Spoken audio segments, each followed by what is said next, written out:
இந்த பேச அழைக்கிறோம் சொன்னாலே ஒரு தயக்கமாக இருக்குது. ஏன்னா நான் பேசினாலே ப்ராப்ளம். ஒன்று எனக்கு ப்ராப்ளமும் மற்றவங்களுக்கும் ப்ராப்ளம்.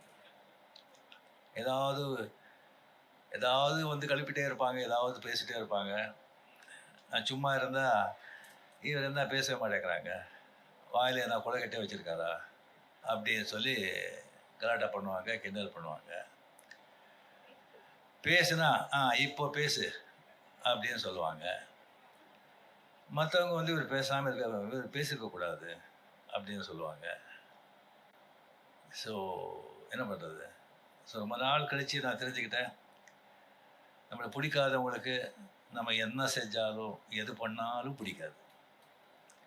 நம்ம பிடிச்சவங்களுக்கு நம்ம என்ன செஞ்சாலும் எது பண்ணாலும் பிடிக்கும்னு நினைக்கிறது முட்டாள்தனம்.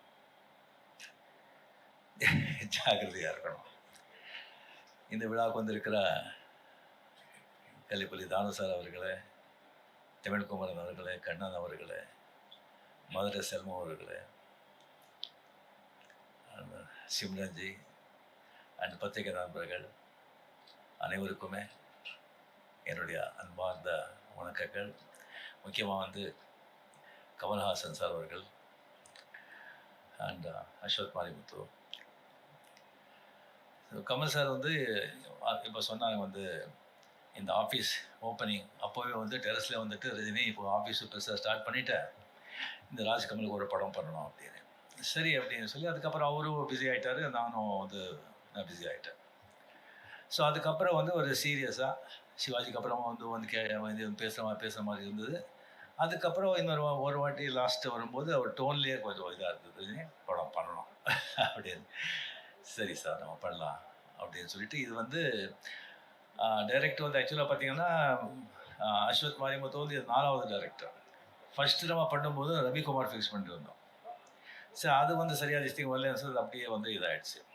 அதுக்கப்புறம் நம்ம சுந்தர் சி சாருக்கு வந்து வேறு ஒரு படம் இருந்தது, கொஞ்சம் டீல் ஆகிட்ட மாதிரி இருந்தது. அதனால நம்ம இது வந்து நான் விலகிக்கிறேன் சார், நம்ம அப்புறம் பண்ணிக்கலாம் அப்படின்னு சொல்லி இதாச்சு. அதுக்கப்புறம் நம்ம சிவி சக்கரவர்த்தி, அவர் கதையெல்லாம் கேட்டு ரொம்ப நல்லா இருந்தது. பட் என்ன சார் ரொம்ப சென்சிட்டிவ் சப்ஜெக்ட் அது.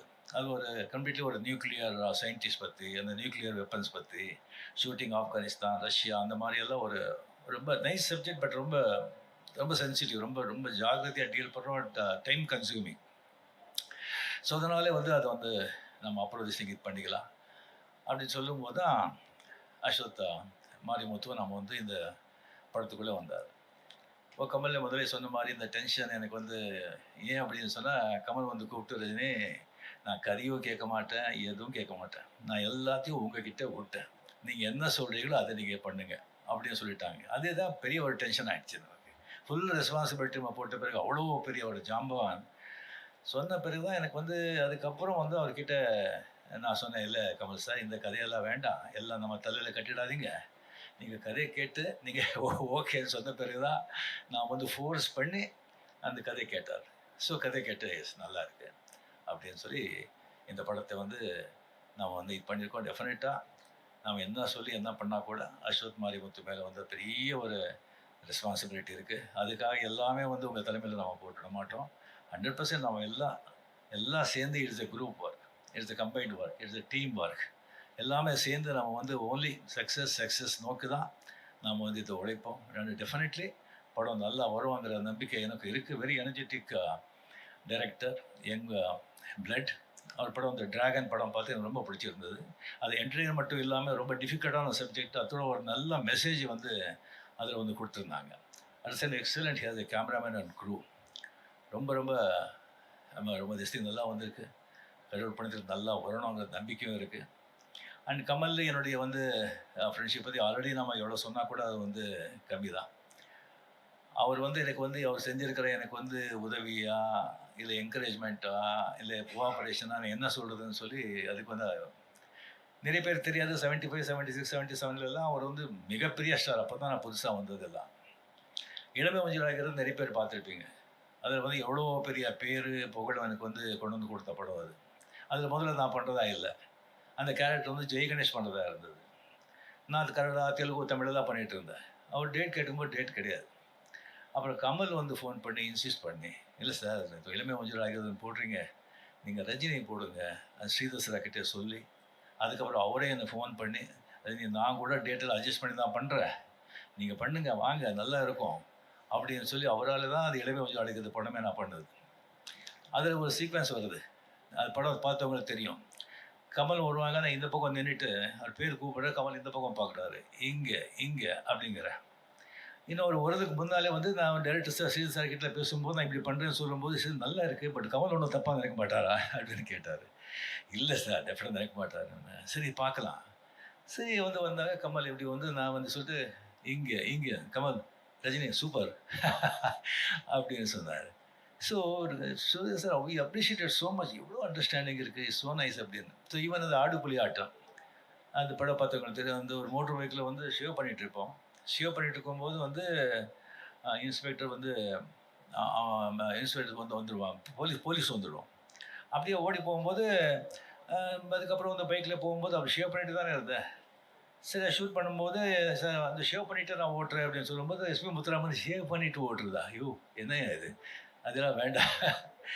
அப்போ கமல் பக்கத்தில் இருந்தார், சார் நல்லா இருக்கும் சார் அது, இதெல்லாம் புதுசு, அவர் புதுசு பண்ணால் நல்லாயிருக்கும். இந்த மாதிரி நான் சொல்லிகிட்டே போகலாம். அந்த மாதிரி ஒரு கமல் செஞ்ச அந்த உதவிக்கெல்லாம் என்கரேஜ்மெண்ட்டுக்கெல்லாம் வந்து அவருக்கு வந்து அது வந்து சொல்லிகிட்டே போகலாம். அது வந்து டெஃபினெட்லி. ஸோ இந்த படம் நாம் வந்து பண்ணுறது வந்து ராஜ்கமலில் எனக்கு அவ்வளோ சந்தோஷமாக இருக்குது, அவ்வளோ ரெஸ்பான்சிபிலிட்டியாக இருக்குது எனக்கு. அண்ட் இப்போவும் சொல்கிறேன், கமல் சார் அப்படியே விட்டுடாதீங்க, படத்தில் நீங்கள் பார்த்து அப்பப்போ வந்து உங்களுடைய நீங்கள் இன்வால்மெண்ட் இருக்கணும். அண்ட் அந்த படம் டெஃபினெட்லி நல்லா வரும் அப்படிங்கிற நம்பிக்கை இருக்குது, நல்லா வரணும். அண்ட் உங்களுடைய பிளெஸிங்னால நாளைக்கு வந்து படம் ஷூட்டிங் ஸ்டார்ட் ஆகுது. அண்டு சிம்ரன்ஜி கூட ஆஃப்டர் பேட்டை நம்மளுடைய பேர் வந்து ரொம்ப ரொம்ப ஜனங்க லைக் பண்ணாங்க. அது ரொம்ப கம்மியாக இருக்குது அப்படின்னு நினச்சாங்க. ஸோ இந்த படத்தில் ஃபுல்லாக வந்துட்டு நல்ல சீன்ஸு அண்ட் நல்ல கேரக்டர்ஸ் அதெல்லாம் வந்து இருக்குது. நல்ல ஒரு அஸ்வத் சொன்ன மாதிரி நல்ல ஒரு என்டர்டெயின்மெண்ட்டோட ஒரு த்ரில்லர் இந்த படம் with Anees music. And last but not least Mahendran, அவரை பற்றி வந்து என்ன சொன்னாலும் எவ்வளோ சொன்னாலும் அது கம்மி தான் ஆகும்.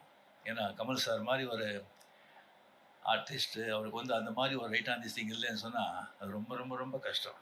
ஏன்னா அவருடைய இதே வேறு, அவர் பணம் அது இதை பற்றியெல்லாம் அதெல்லாம் அவருக்கு சினிமா க்ரியேட்டிவிட்டி அதில் தான் ஒரு வாழ்க்கையே.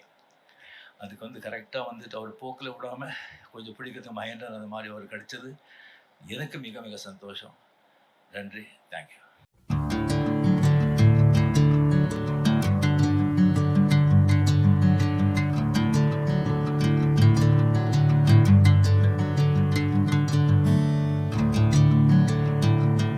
மறக்காமல் லைக் பண்ணுங்கள், ஷேர் பண்ணுங்கள். இதே மாதிரி தொடர்ந்து நிறைய இன்ட்ரெஸ்டிங்கான வீடியோஸ் பார்க்க வீ டாக்கீஸ் சேனலை சப்ஸ்கிரைப் பண்ணுங்கள்.